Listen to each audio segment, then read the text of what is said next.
Do you agree with the sentiment? Do you think that this is as transformational as a lot of people make it out to be?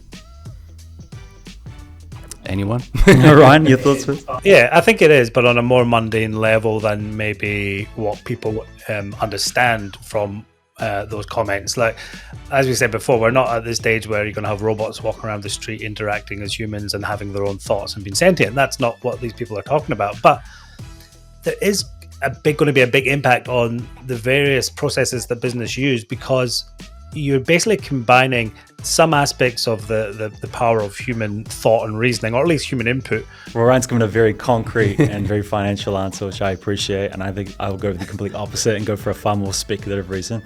I tend to agree with Google CEO in saying it's something on par with electricity. Yeah, you mentioned that McKinsey study that said there'll be $1 trillion or over $1 trillion of value added in productivity gains annually. Yeah. How would that work if, for example, jobs are cut? Yeah, look, make no bones about it, there will be job losses. So where me and Charlie have sort of been looking for phase 2, which we think will hit in 2024, is more about those companies that can help other companies find those efficiencies almost. So almost like everyone knows AI is going to be a big thing, but how do I implement it and how do I do it? Now, a lot of major companies are really rubbish at that. Banks, insurance companies, they need help to do that. And so there's companies they go to get help to do that. And we think there's good opportunities in those types of companies.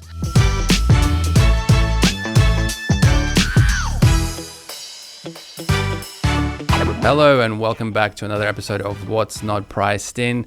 I'm a bit of a lie. Last week I said Greg will be joining us today, but unfortunately he is not. But this episode will be a cracker because it's the AI special.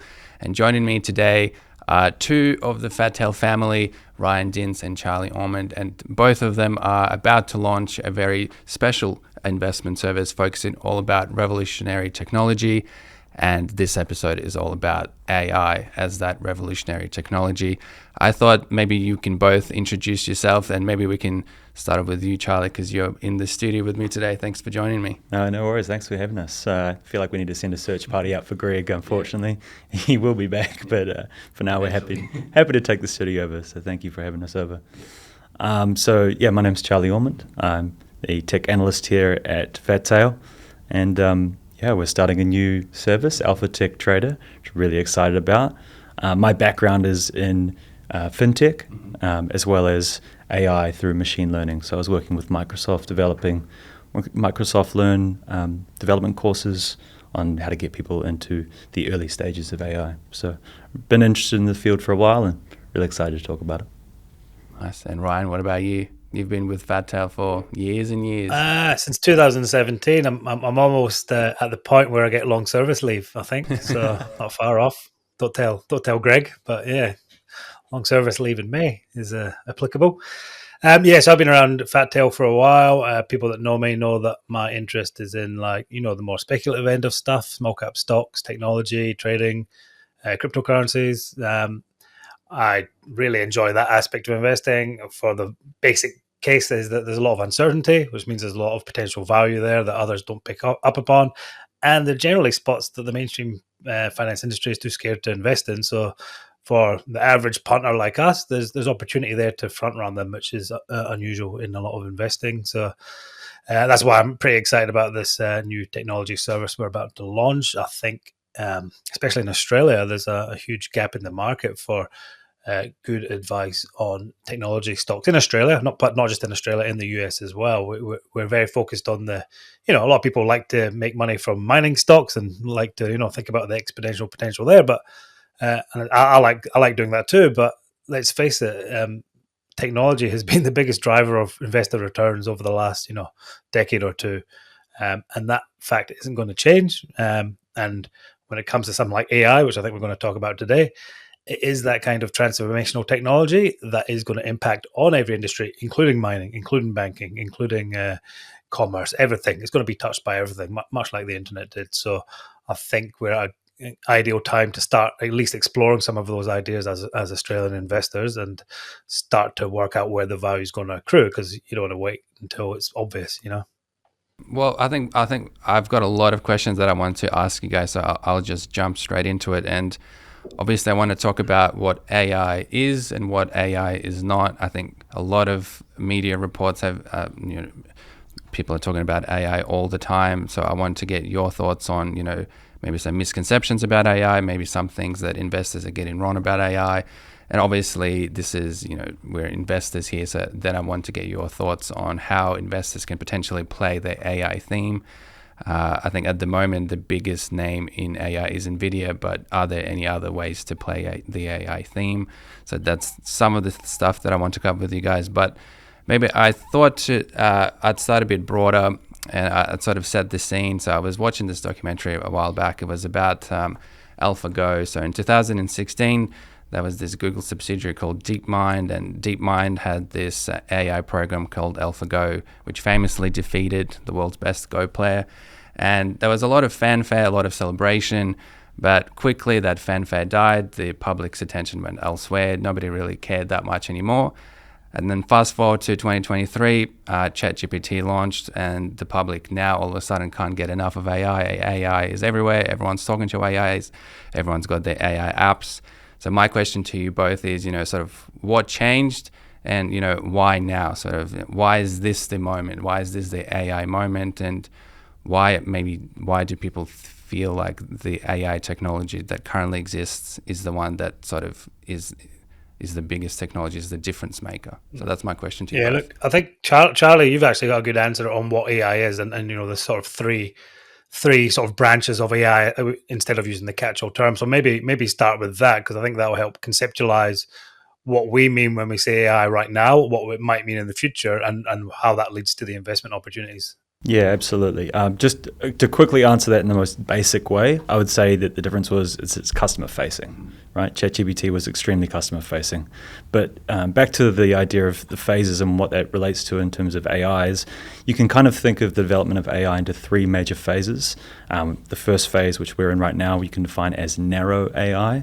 So that's AIs that have a very specific use case, are usually only manipulating one or two data sets and making predictive algorithmic decisions based on that one data set.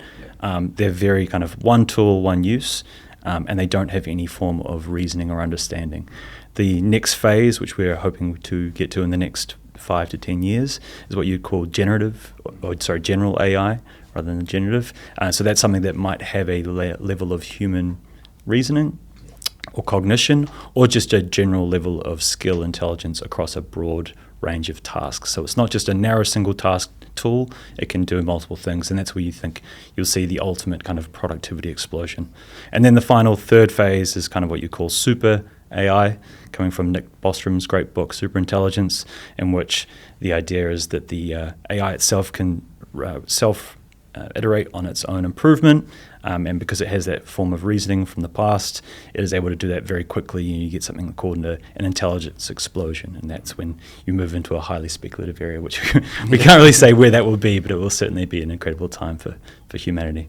Yeah, that's a great way to sort of conceptualize in the three layers. But what about you? What about you, Ryan? What's your answer? Yeah, so that's the great sort of technical description of where we're at. And if you think about your example from the AlphaGo, Kiryll, how that worked was in like how the old sort of chess computers used to work. Like I think IBM had a chess computer.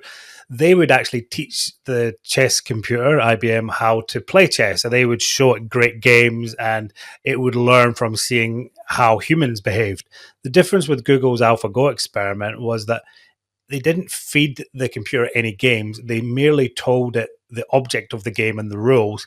And then what the AI, or the machine learning program did was it played against itself millions of times a second, played games, and worked out itself what the best strategies were. And then within a few weeks or months, like you said, it beat one of the champions in the world. And there's a famous move in that game. I can't remember if it's move 37 or it's some sort of move within the game where AlphaGo, I've never really played it, but I understand you place sort of objects around, and it's meant to be fairly sort of ethereal in a way. Like it's not obvious what's happening until the game sort of plays out. And this move that the computer played, move 37, took everyone by surprise, apparently, and everyone was like, what the heck's that all about? And no one could work it out at the time. And then as the match developed, everyone said that was an amazing move. And the champion that they beat was like almost about to retire after that. Said, I can't believe a computer did that move. because Go was considered such a human-like game. You had to use your imagination and things like that. So coming back to your example, that what Charlie was saying, that's narrow. That's like giving a machine a task. The difference with sort of AI is that you're not telling it how to solve the task or solve the problem. You're just giving it the data and letting it work out a way to find the solution. Where generative AI came in, so if you say there was a bit of fanfare around AlphaGo and then it seemed to die away, but in businesses, machine learning and analytics has been gathering pace all the time. Companies do use data to try and make better decisions.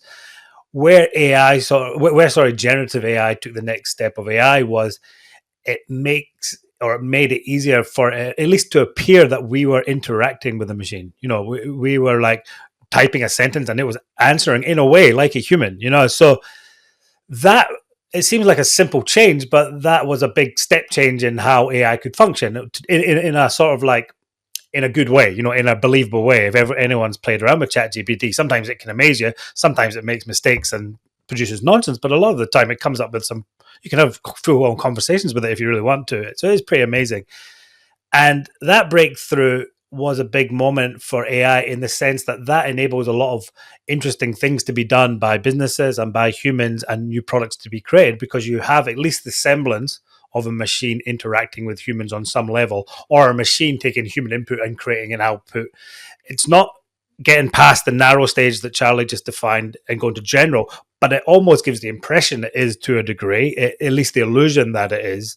And that has applications in businesses all over the place. And that's why we saw the explosion of interest in AI stocks last year, and stocks like Nvidia going up, 250 odd % or whatever, and a whole bunch of stocks going up last year, because people realized it's not the move to, the Terminator or the Blade Runner type character, but it is a big improvement on what was possible before.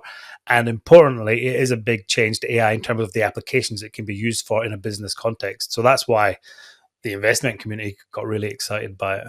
And a personal level for people that were interfacing with ChatGPT, I think there was a big part of that, which was the element of seeing creativity in that. Now, it's that narrow AI, so it's kind of a cheat that it's doing.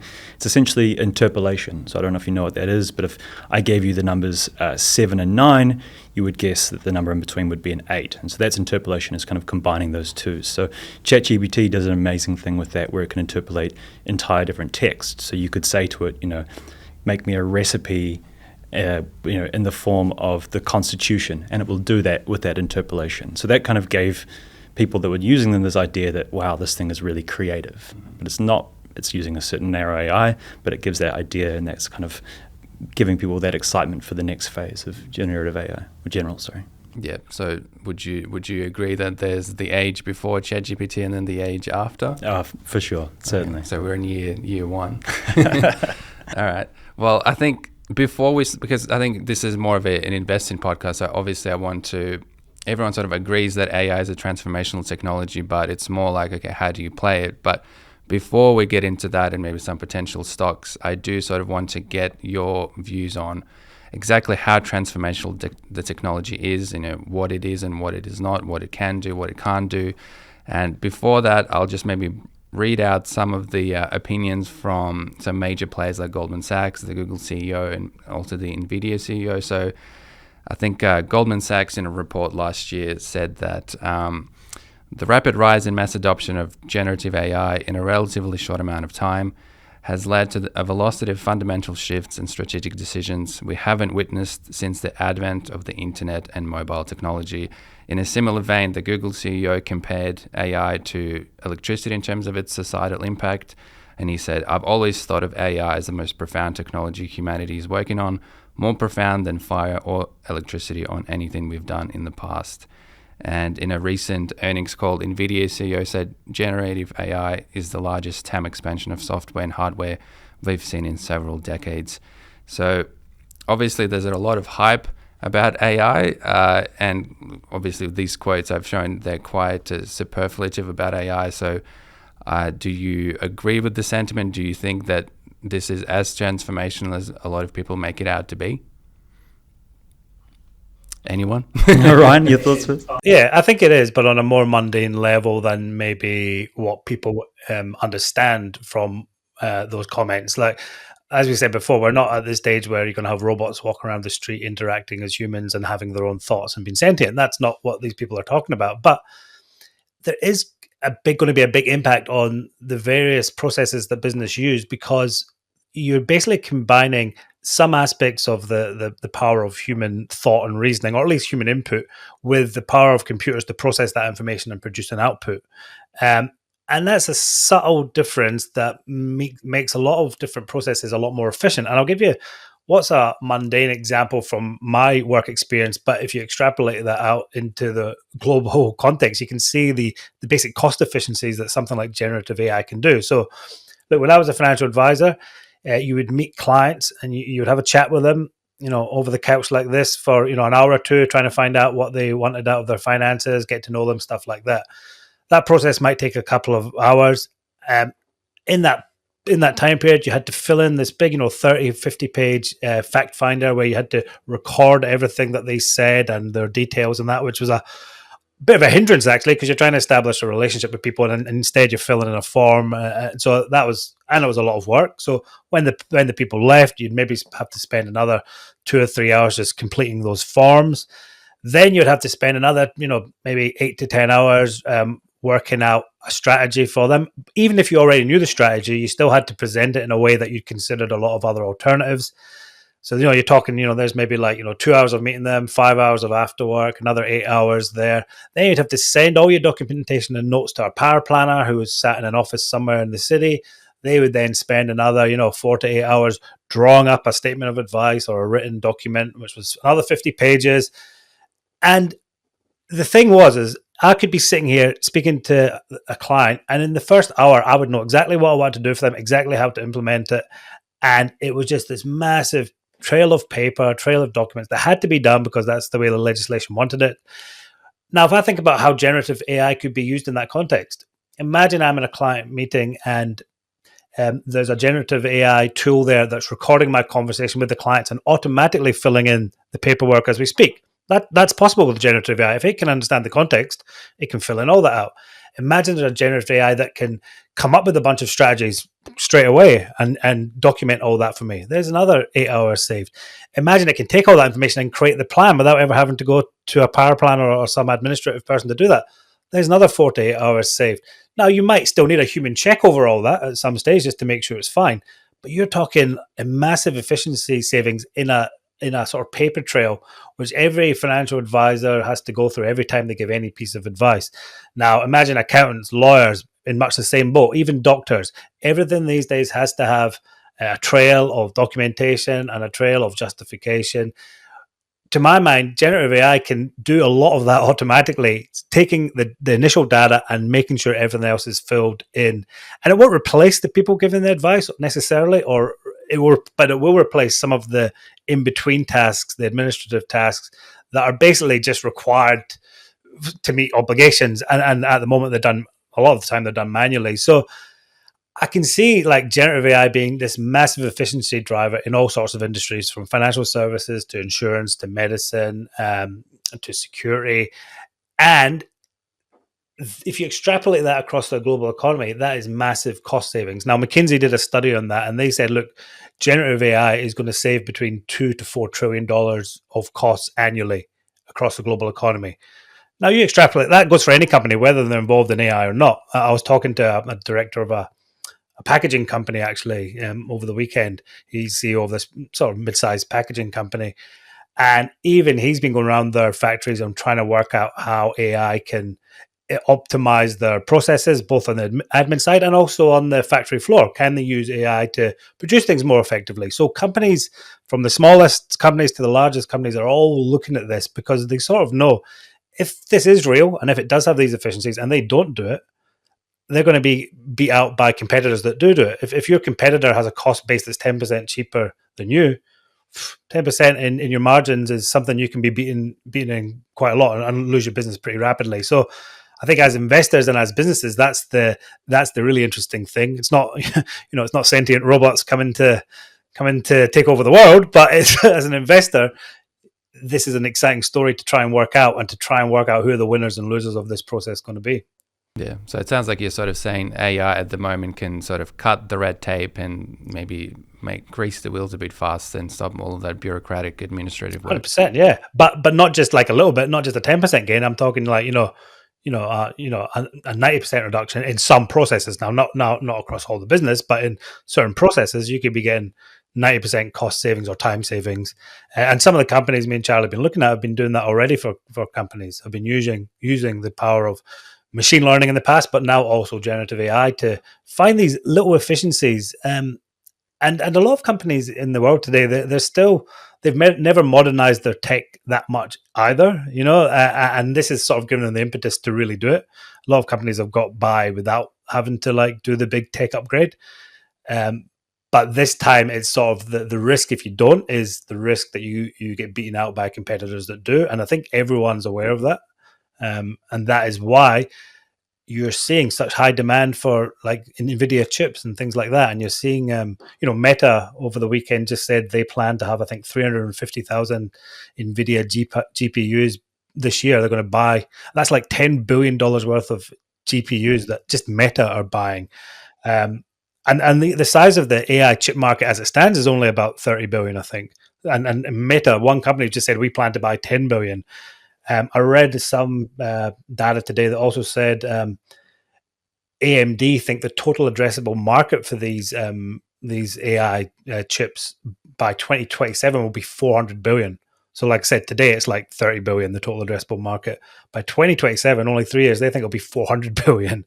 And right now, NVIDIA actually controls 80% of that market. So you've got companies like AMD coming in, chipping on the heels saying, this market's growing fast. NVIDIA owns it. You're getting Intel coming up with new chips.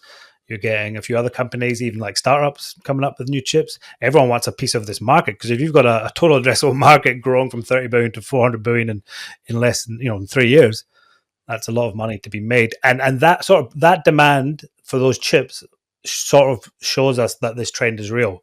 Like the chip makers are the proof that this isn't just hype, because they wouldn't be getting these orders if there wasn't real companies investing in these chips. And would you like to add anything? Well, Ryan's given a very concrete and very financial answer, which I appreciate, and I think I will go with the complete opposite and go for a far more speculative reason. I tend to agree with Google's CEO in saying it's something on par with electricity, and there's a couple of reasons why that. Firstly, thinking of the idea of human intelligence, we really struggle as humans to identify kind of anything that is more intelligent than us. It's really hard for us to kind of conceptualize that.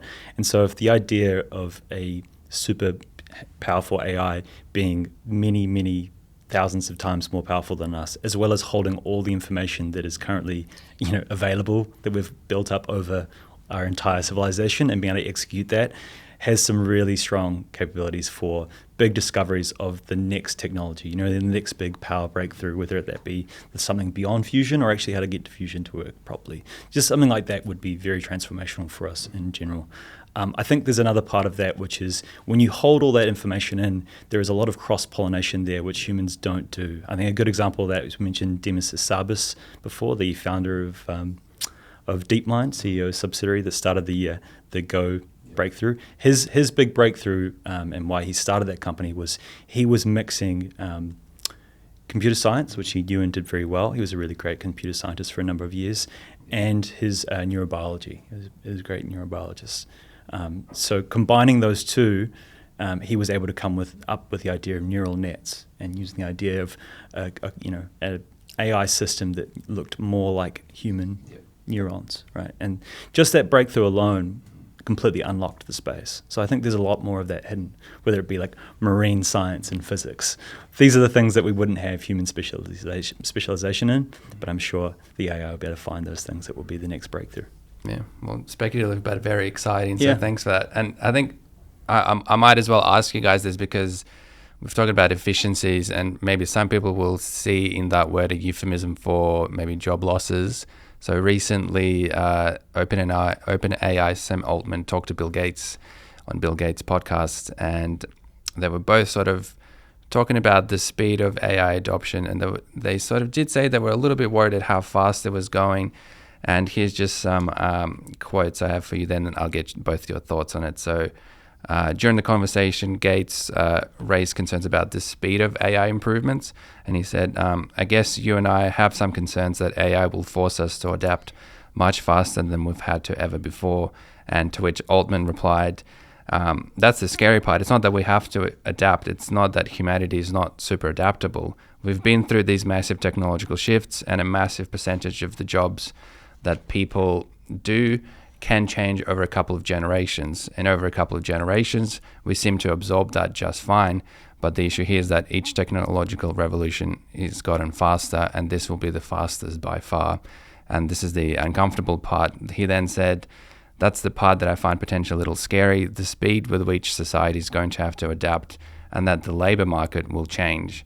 Again, so he's not really saying jobs will be lost. He's sort of saying in a much softer way that labor market will change. So Ryan, maybe I'll start with you, because you did say, you mentioned that McKinsey study that said there'll be $1 trillion or over $1 trillion of value added in productivity gains annually. Yeah. How would that work if, for example, jobs are cut? So I think, one of our editors, Murray Dawes, recently wrote that apparently, his brother was laid off, and his brother sort of blamed that on the introduction of AI. Yeah, look, make no bones about it. There will be job losses. Every technology, I think Charlie was mentioning this the other day. The Luddites, were railing against, was it the printing presses or something? The loom. Yeah, sorry, the loom, because it took away the hand. Sort of handmade, crafted way of doing things. Every technology, so I'm optimistic. Every technology we've seen over the last 100 years has resulted in better paying and different jobs. And I think, even if you look at stuff that the automation from the the sort of industrial revolution became automated, it took away people from doing spanner and hammer jobs to doing something more productive. I think people on an individual level should be wanting to sort of unleash their full potential and creativity. And a lot of jobs, let's be honest, probably all had a few, are boring and mundane. And if a machine can do it better and be more efficient, then why not? Like, coming back to the example I gave when I was a financial advisor, if that whole process meant I could see, 4 people in the day instead of 1 and charge them less, is that a benefit to society? Probably it's a benefit to the people getting it. Where it could cause some issues is, and I mentioned this the other day too, is where when people are sort of cutting their teeth and learning a trade, let's say you're becoming a lawyer or you're becoming an accountant, a lot of those mundane jobs are where you sort of, cut your teeth, as it were. And if they're replaced by AI, there might need to be an upgrade in how people are trained for more higher value jobs. But, like I said, I'm optimistic. I think society will find a way through that. Yeah, absolutely. I think if we look at the ChatGPT example and how much that blew everyone away at the time, we already have open source, freely available, quite small models which are on that par already, created by teams that are just openly giving them out. So if we imagine this future, which everyone's afraid about, of this super powerful Google-like company, whether it's Google or someone else, these super corporations with their super powerful tech, and they're going to be ruling all the means of production. Well, the means of production have changed since Marx's time, right? Like, you can create your own source of data, or you can harness that, or you can just create it from any digital works that you do. And if you had an AI assistant that could help you with that, your efficiencies for whatever you wanted to do would be huge. So you don't necessarily have to rely on these mega corporations to be the ones creating the value within the economy. So I really think that if we imagine there is, 10 years down the line, the AI assistants that you will have that will be able to help you do whatever you want to do will be really incredible. Yeah. And I think this is more of a conceptual question for you both before we get into the juicier things. Do you consider AI as a better tool at doing existing things better, or do you consider AI as a new tool entirely that enables us to do completely new things? New things, I'd say it's better at searching a space, right? The kind of idea that there are a lot of things that are within the possibilities that we don't consider, that AI is amazing at being able to do. So using generative AI to just even create new pieces. There's entire entire supercars that have been built now with every single individual component within the car being created from the ground up as a generative AI process. And you look at the thing like the brake pads and you won't even recognize it. It's completely different shapes. I guess it's similar to evolution in the sense that if you were going to come up with the next best umbrella, you would start from the design of all the other umbrellas we've used in the past. Whereas generative AI can use a search space where it can consider entirely novel structures that we don't think about, and it requires a back and forth between designers or people that have an idea of that space or that industry, but you can create entirely new fields with that. So I think it's a tool that allows you to explore a new field and still relies you to come back and say, yeah, no, that's amazing, or it's not so good, let's try again. Yeah, I'd agree with that. Look, I think at the end of the day, human judgment is still superior, and although AI can throw out ideas, I'm pretty sure me and Charlie have experimented with writing a piece for work, and it's never that good. It can give you some decent data, but it's never written as well as what I think you can do yourself. My wife's a graphic designer. She's used some of the AI tools, and they're okay, but they always need modifications. They always need that human input. And so far, at least, it's not got the judgment to know what is good or not good in the way humans do. And I think that's something that won't change for a long time.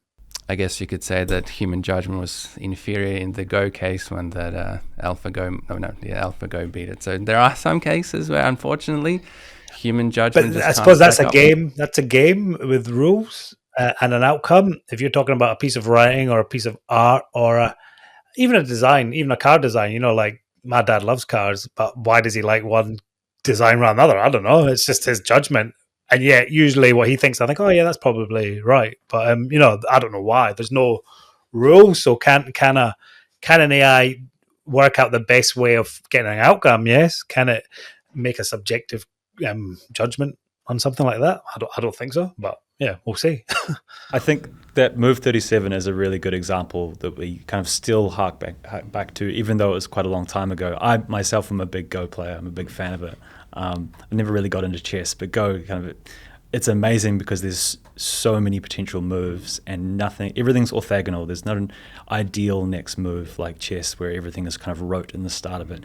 But even myself as a kind of beginner intermediate player, Move 37 is still kind of beyond me in terms of the scope, because it's like setting the seed for the destruction in Waterloo back in the dawn of time. It's like you set up the moves the butterfly flip to an extreme degree. So it's pretty amazing in terms of that. So I think that kind of goes back to the idea that it was able to search such a wide space of possibility and say, this is actually a great move, and it was completely novel. So yeah. Yeah. Look, coming to that point, I think there was the case where an AI came up with a new drug, I think. Do you know about that one, Charlie, where it just, instead of doing, lab experiments, it just, iterated upon different ideas in theory and actually came up with a novel new, and I think it was an antibiotic, I can't remember exactly, but and the key thing about that was it was trying these novel ideas, like you said, these things that humans would take a lot longer to do or a lot longer to think about or even try, and it managed to do it using the processing power of computers and do it in like a lot faster and a lot cheaper. So there are a lot of benefits to AI being able to do that and iterate upon itself at a much faster, cheaper way. So yeah, we talked about the job potential, but you've also got to think of the upside potential for humanity as well. Faster, cheaper drugs for people who are sick, different treatments, cheaper goods and services, more interesting ideas to explore. There's like any technology, there's upside and downside to society. But you've got to look at them both in context. And look, regardless of what you think, it is coming, because when in history have humans ever turned down a technological advance? Never. We always plunge ahead. Yeah. And with those examples, with the antibiotic discovery or with the new generative brake pads, in both those cases, there is a human at the end of the loop saying, this is your selection pressure. This is what makes it a good one and bad one. And then you look within that defined space. So there's a type of prompt engineering. Essentially, you choose the fitness function and then the weights update and you go, okay, I've made it look more like you want it to look. And continue doing that. Well, Ryan, you mentioned that AI can make things faster, cheaper, and more abundant and more affordable. I think whenever, as an investor, you hear things that becoming cheaper, you think, okay, so where's the profit? So maybe we can talk about the economics of AI before we get into the actual stocks themselves. So maybe I wanted to get your thoughts on the business side of AI, not necessarily the investing one, but the economics of AI. So how much does it actually cost to train the models? Where are the margins at, where the highest margins at the moment? So I think NVIDIA has huge margins at the moment because the demand is so high.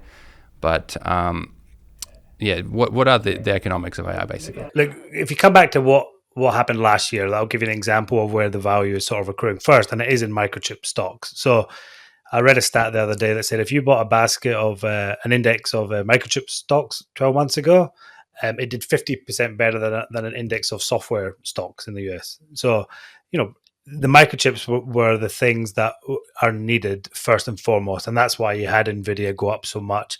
And NVIDIA itself is making good profits right now or good earnings, because it's hard for the competitors just to change to create similar GPU chips and tool up and do all that work straight away. There's a big lag in microchip design and also the process of the chips themselves. It's not an easy task. There's one major supplier in Taiwan that does a lot of the actual creation of the microchips themselves for a lot of other big companies. It's called TSMC, which is Taiwan Semiconductor Manufacturing, I think.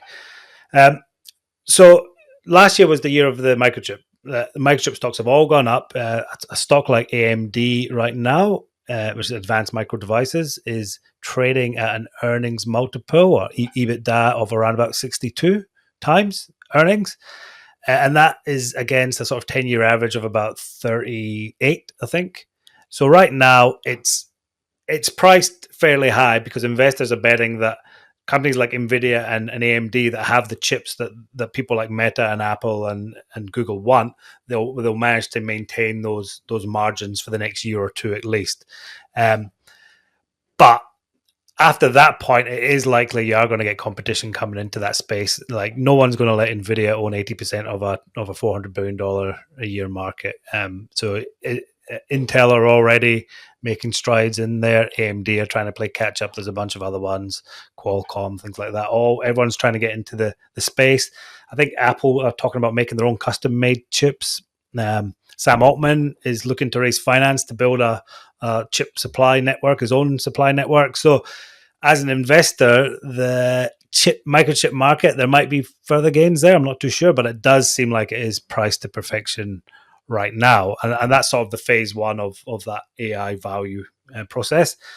So where me and Charlie have sort of been looking for phase two, which we think will hit in 2024, is more about those companies that can help other companies find those efficiencies almost. So almost like everyone knows AI is going to be a big thing, but how do I implement it and how do I do it? Now, a lot of major companies are really rubbish at that. Banks, insurance companies, they need help to do that. And so there's companies they go to get help to do that. And we think there's good opportunities in those types of companies.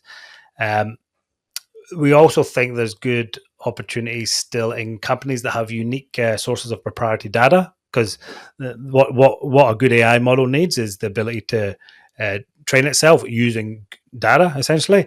Now, if you can find companies that have a unique source of data, which is important, say in biotech, for example, or anywhere really, then you might find that, what's not priced in is the value of that data as an asset. So, as a balance sheet item, because of its use cases in AI. So that's sort of where we think the next 12 months are the places to look. Probably at some point, I don't know if it'll be in the next 12 months or after, but there will be the era of creativity, as it were, like new companies, new ideas that build upon AI in ways we've not thought of. If you think about, who would have imagined Facebook before the internet? You would never have really thought about social media as being a thing, but turned into a massive thing. Search engines weren't really a thing before the internet. Tinder wasn't a thing before smartphones, so there will be a point where AI creativity, there'll be a bunch of stocks in that, and that'll be a really exciting time for new use cases and for retail use to be used. But I don't think that's yet. And that if you're looking at that space now, it's probably highly risky, because trying to pick the winners in such a fast moving spot is really, really hard to do. So I think right now the better risk for reward is in those build stage companies that are helping companies adapt to this new world of AI. They're in the right spot. AI they might already have. Almost. The what? Sorry. Would you consider like an AI as a service if you were to describe those types? In a way, yeah, as a service, or in a way, or a project manager that can help implement it, or I've got software that's already in use that they're then adding the tools of AI into to help other companies use it. So that's sort of, if you refer back to what I said before, with the software companies underperformed, I think there might be a catch up in that space as certain software companies go to that next stage and utilize their sort of ins with multiple companies around big companies to help them implement AI stuff. So I think that's the investment case.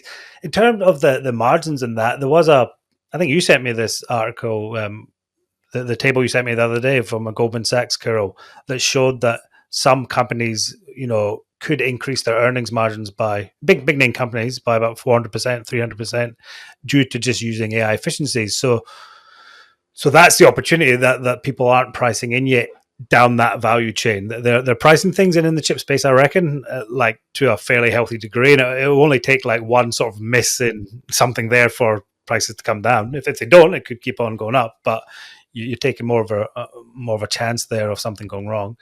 But yeah, that's sort of how we're seeing it right now. But look, in a fast evolving space, you've got to stay nimble. You've got to keep reading. You've got to try and see what twists and turns ahead. You can have, what's the old saying? You can have a strong opinion, but held lightly almost. You have to be willing to change your mind if the facts go one way. And so I think that's what me and Charlie are conscious of. The big picture stuff, the sort of out there stuff Charlie was talking about before. We've got our investment thesis. And then it's trying to make sure we find the right stocks to sort of take part in that. Yeah. And would you want to add anything? Yeah, else? It was quite interesting. How do we play the many of the stocks that were quoted on that Goldman list were in our short list already, right? Things we had looked at, but it was things that we were kind of not sure about because, it's so difficult for people to kind of quantify many of those efficiency gains seen within AI. So it's really finding that they're actually using that ML program or those AI systems to effectively leverage some form of data. So I think, back to what Ryan's saying, I think we are really looking at proprietary data as a really important thing for the future. I think there's going to be a phase of a lot of mergers and acquisitions coming up in the next few years where bigger companies are identifying target companies that have really valuable sources of data for them and bringing them into their fold. So it's just such a valuable point. But yeah, interesting, back to your point about TSMC as a big player. I think that's pretty well known these days. The chip war, as it's been known, has been kind of widely televised. But if you kind of keep going back within the chain, there's actually other interesting, almost monopoly situations going on. I think ASML is another good example, the Dutch lithography company.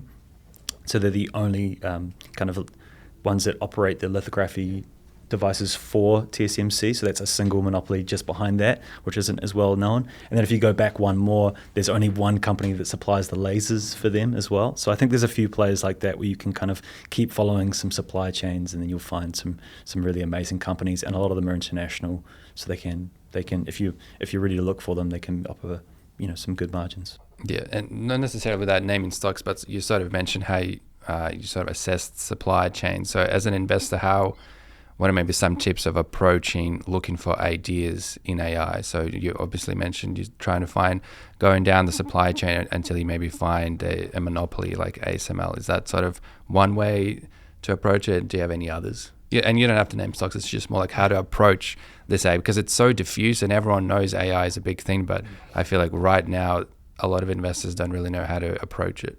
Yeah, it is a difficult one to approach. We'll try and avoid the names because we put them on our list and we want to get them out. It's more your methodology. Yeah, the methodology. I think the supply chain tracking is one way you can do it, but it is a lot of work. It's a lot of time. I think to your point about a lot of people looking for kind of gems within the AI space, a lot of it's very hard because obviously with the hype comes a lot of people promising the same thing. Yeah. So I could kind of give you the opposite, which is a red herring to often avoid, is people that are just mentioning ChatGPT. Like if you see within someone's so like future Temple plans, and Webster. yeah, exactly. If their future plans are just add ChatGPT, we've just got a chatbot, it's going to replace our customer service, and that's us adding AI. That's usually a good one to run in the opposite direction because they're just wanting to add the word AI into their name so they can kind of ride the coattails a little bit. So I think that's an easy one to kind of sidestep a lot, but it's a lot of knowing the systems themselves, what the machine learning systems they're actually using and what they're leveraging, and that kind of takes some time, so it's a little bit harder. So I don't have any easy single wins that I can give you, unfortunately. Ryan, you got any ideas? What's the old Buffett? The criteria is to find a company with a moat. You know what I mean? Like some sort of sustainable moat, which is why Nvidia is doing so well, because the demand came in, it outpaced everything anyone expected, and the moat they had was just basically they had the right product at the right time.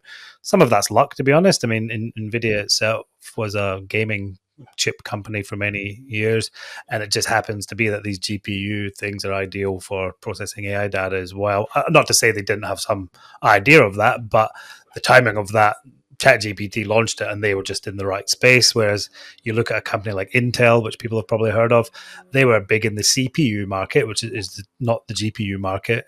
And that's not so good for AI. So they're lagging right now and they're playing catch up. And it's very, there's a time lag for them to try and catch up. So right now, NVIDIA is just doing everything it can to cement its market leading status, maybe branch out into other areas, set up partnerships with all the right companies. And so the moat they had was time almost. So if you're going to look down and look for other ideas in AI, you need to see, is it something that is just a feature, or is it a sustainable moat that has value? Because let's say, like, we've been looking at a few gaming companies, for example, that are introducing AI into the gaming scene, which is a really cool idea for games. But as an investor, you think, well, is that adding any value to the game, or that people will pay more for? Maybe not. Or is it something that's unique to them, or will every other game just copy it? And so that's a hard thing to work out. But you need to make sure it's not just a feature in a company, and it's not just a nice to have or something to put in a press release.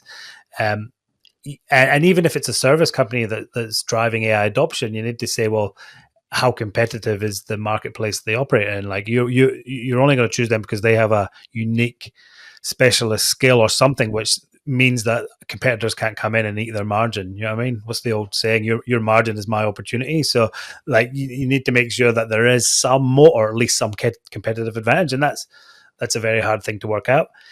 And the last point would be is there are a lot of startups emerging in the AI space, and there have been for years, but now there's a real impetus. And a lot of the investors in these startups are the big 7 tech companies: Google, Alphabet as it's called now, Meta, Apple, Amazon. They're all investing in all these AI startups, and sometimes in the same companies. So you feel like big tech knows this is going to be a huge market, but they're really trying hard to own it. Because remember, they were the original disruptors. They're the ones that took the internet, killed Blockbuster with Netflix, killed retail shopping with Amazon, took over the world with apps and things like that. And so they know the power of disruption, and they do not want to be disrupted. And so right now, it's very hard to find small caps that are ideally placed to disrupt it. There's an Aussie stock called Appen, which was in the news today or yesterday. It's fallen heaps because it lost a big contract with Google. I think one of my old services actually tipped it a while ago on the back of AI when it first ramped up last year, and then we had to get out because it just was dropping like a stone. Still, I think it was a 40 or 50% loss, which isn't great, but as it stands, if you held on to that, it'd be down like 90% or 95%. And that's the thing. You've got to be conscious with some AI picks. You're never going to be sure. You've got to take a view, but also be nimble, have some sort of trading methodology in case you're wrong as well. You got to take losses in these things sometimes.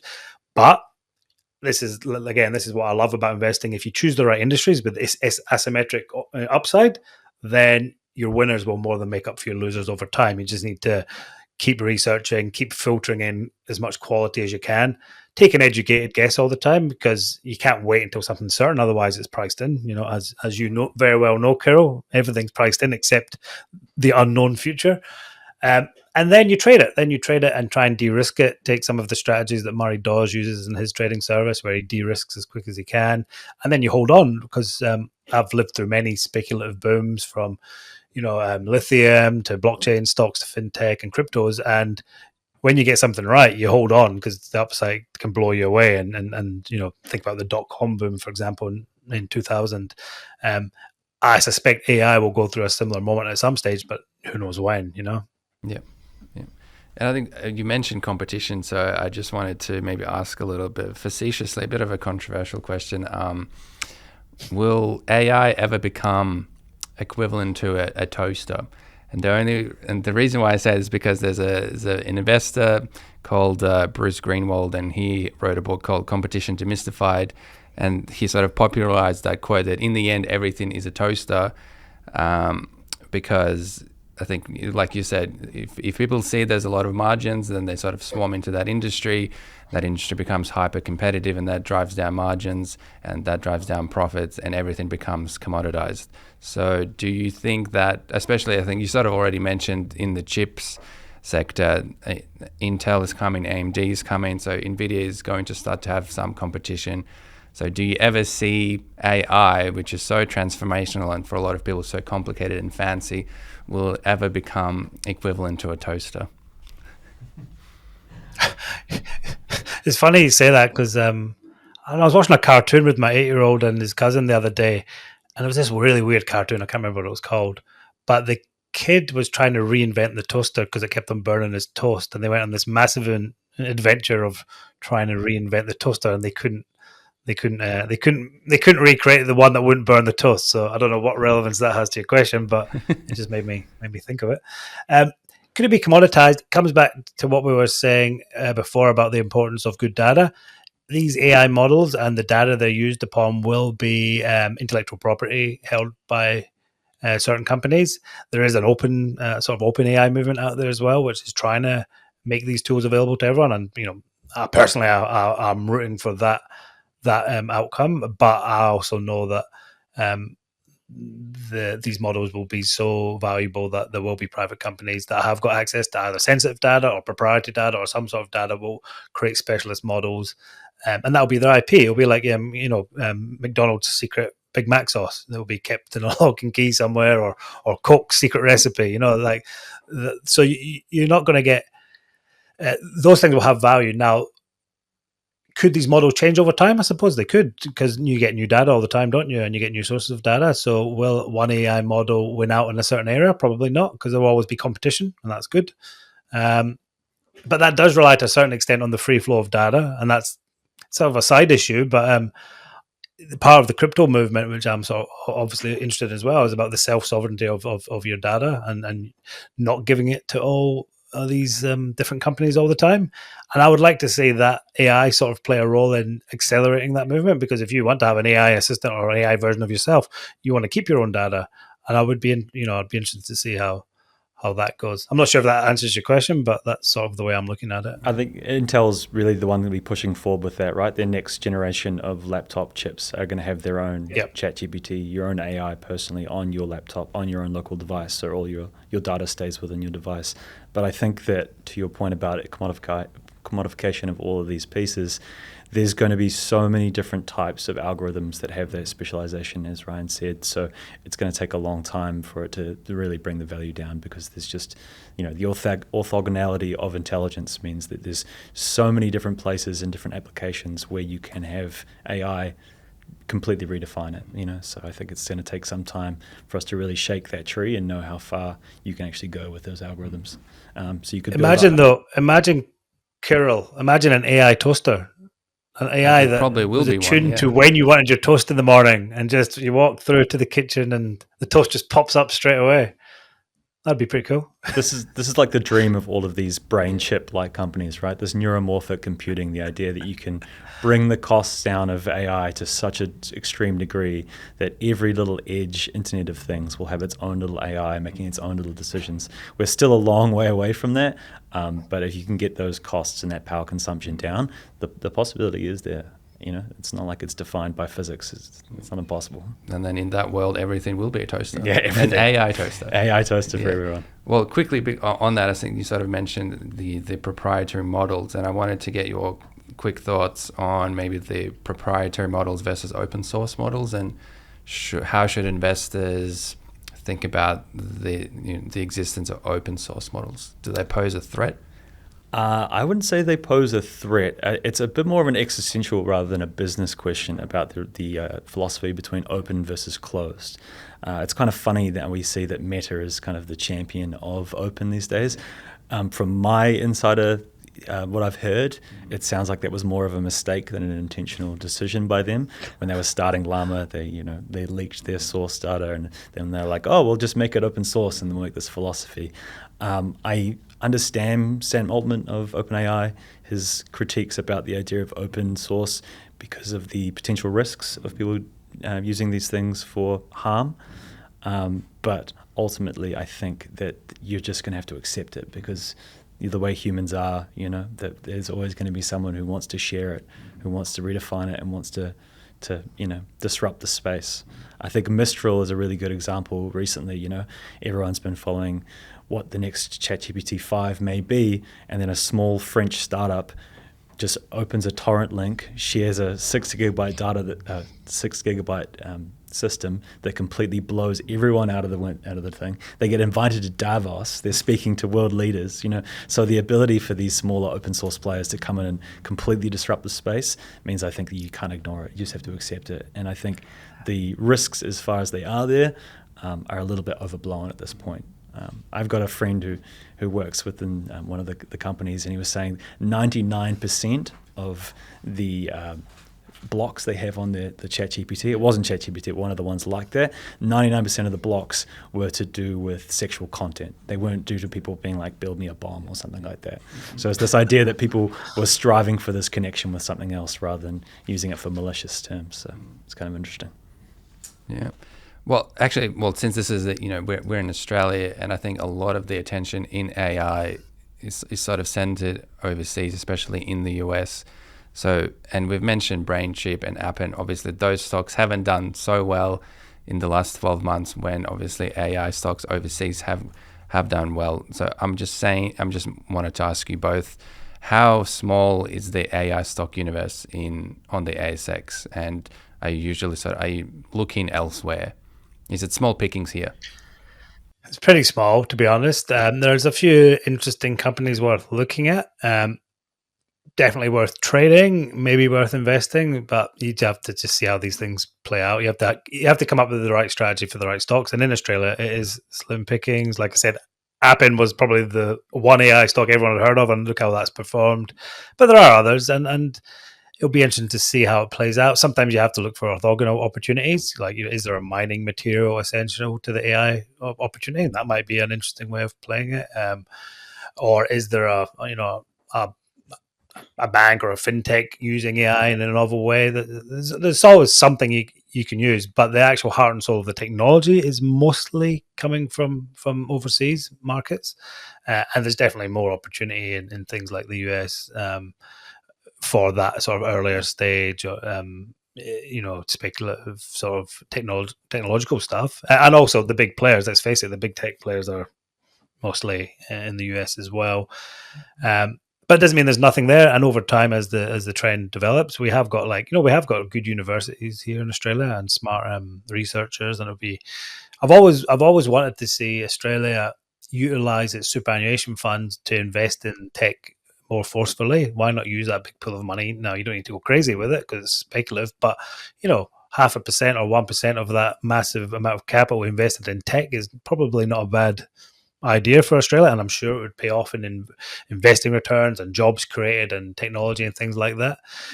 I've not seen that much, from either side of politics in pushing things like that. There was a R&D grant available for years, which was, sort of a bit weird, which anyone could claim as long as you kept a bunch of documents. So yeah, I think there's space for Australia to do more, and there are some opportunities, but the bigger opportunities right now are overseas and mostly in the US, as far as we can tell. But we always keep our eye open to what's happening in Australia. Yeah, we have a few things we're keeping an eye on, but they're fairly low conviction, maybe probably more trades than longer term holds. I think the space has got a lot of growing startups, so I think it's a very rich startup space, and there's a lot of VC money, not just coming from those big mega tech companies, but a lot of other people very interested in this space. I think also you're seeing, in Silicon Valley alone in the last 2 years, you've seen over or just shy of 500,000 jobs lost. So those tech jobs are going to proliferate into these startups and kind of help boost that out. Now, not all of them are in AI, but a lot of them are, right? So there'll be a lot of really interesting things kind of developing in that space. So I think maybe in the IPOs, in the future there might be some really cool things that be coming out. But for now, yeah, ASX is fairly slim pickings. Yeah, I think from my perspective in the ASX, it's more just existing companies sort of trying to adopt AI to do whatever they've already been doing. So I think banks have talked about their AI capabilities in terms of screening loans, but it's not exactly, they've been doing that for years. And I think there's also funny ones like Temple and Webster saying, we've got ChatGPT with our chatbot, and that's going to decrease customer acquisition costs. So yeah. I mean, a lot of them are quite easy to quantify, right? Because a lot of them is just like, oh, I'm going to eliminate this workforce, or I'm going to cut down this staffing here. So you can quite easily see what the gains would be, rather than something we were looking, which is more on the idea of huge exponential growth, something a bit more exciting, right? Rather than just like, oh, I lost my customer service team and that saved me X amount this year. Yeah, exactly. Well, we've talked for a very long time, and I appreciate both of you for joining me. I said it was going to be 45 minutes to Ryan. I think it went over an hour, but I thank both of you for joining me. And obviously, your service is about to launch soon. So if anyone is interested, they can definitely check it out, and there'll be links to that below. But thank you both for joining me. And I think before we go, I think the most exciting thing, you mentioned something about gaming. I was just thinking if they can adopt gaming into like open source games, that could be quite an immersive experience. It'll be different for each player. But yeah, anyway.